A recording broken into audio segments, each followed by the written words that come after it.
This is TWTWTW TV star comedian, me, Hereward the Woke. 80% of the people in the UK are wokes, according to The Guardian.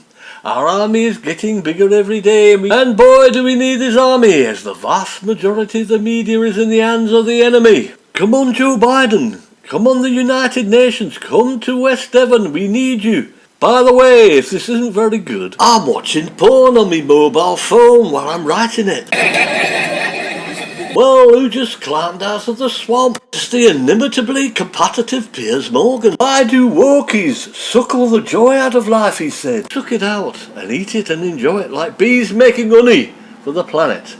And we don't leave a bloody job for you dyslexic, depressed, autistic, boring, steampunk, libertarian bastards, because we know you'll just destroy it and puke it up like a bank holiday boozer at a Wetherspoon.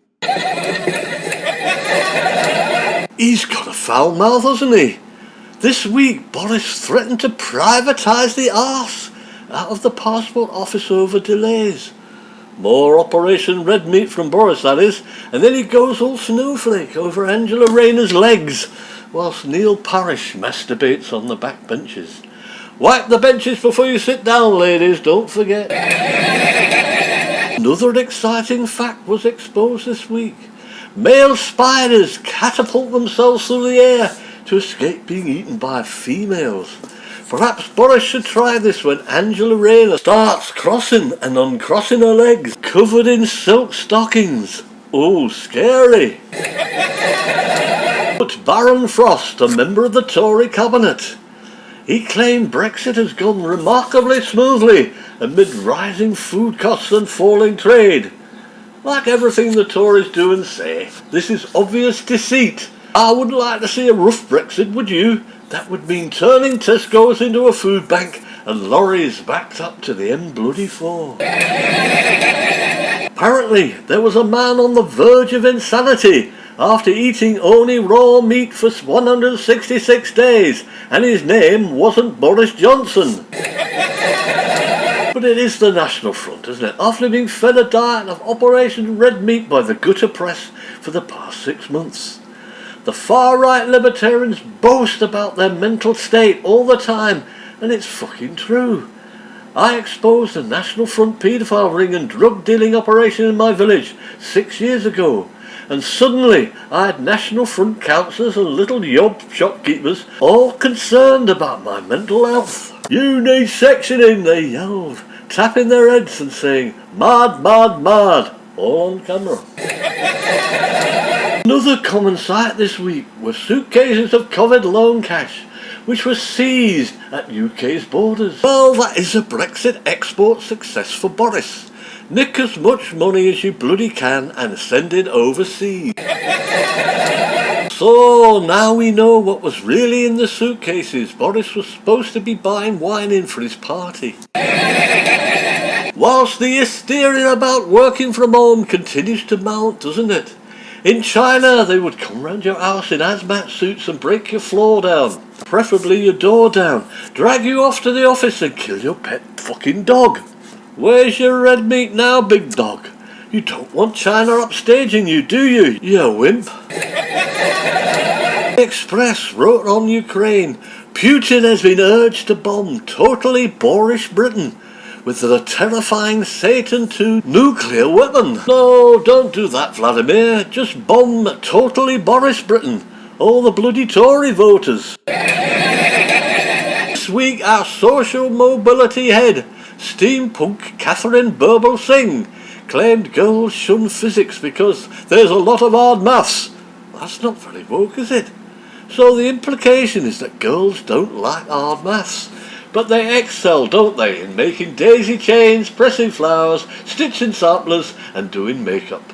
Another Tory joke, isn't it? Make the least socially aware person in your country the social mobility head.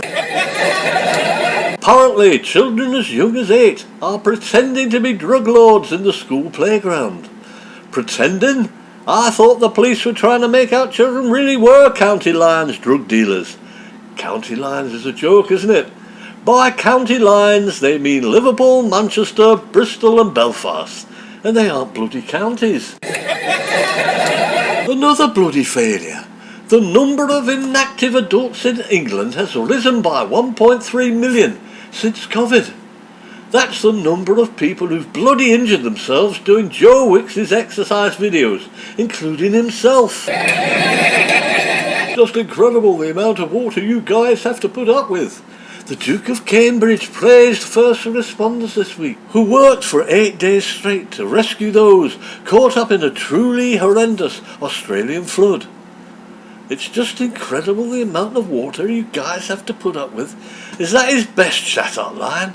William's a bit of an airhead, isn't he? He's started a palace revolution because he doesn't understand why people in the West Indies don't like him. It's because your ancestors used slaves to earn piles of cash, which you thrust in their faces every bloody day, William. Meanwhile, the whole press is weeping and a-wailing about the death of Mino Raiola, a top sports agent. Who cares about fucking sports agents? They take a cut from everyone, pushing the cost of match tickets up for all the fans. He managed Paul Pogba and Mario Balotelli. So what? Two good players who've squandered their careers and caused so much trouble wherever they go. Why does the press eulogise over Mr. Raiola? Was he in the Mafia or National Front or something? If so, why do they care? Good old Vladimir Putin has set his cyber sights on Britain apparently. The Russian president is set to unleash troll farms on the West and could deploy saboteurs in the UK after Kremlin propagandists simulated nuking Europe. We've already got a bloody troll farm, haven't we? Jeremy Clarkson. He's trolling all we wokes, blaming us for the failure of his bloody farm and for trying to stop him taking over the southwest and turning it into a bloody Jeremy Clarkson theme park. This has been Hereward the Woke on TWTWTW TV. Don't worry, once we've sorted Putin out, we'll sort out Geoffrey Cox, Boris Johnson, Jacob Rees-Mogg and the rest of the Tory National Front Muppets.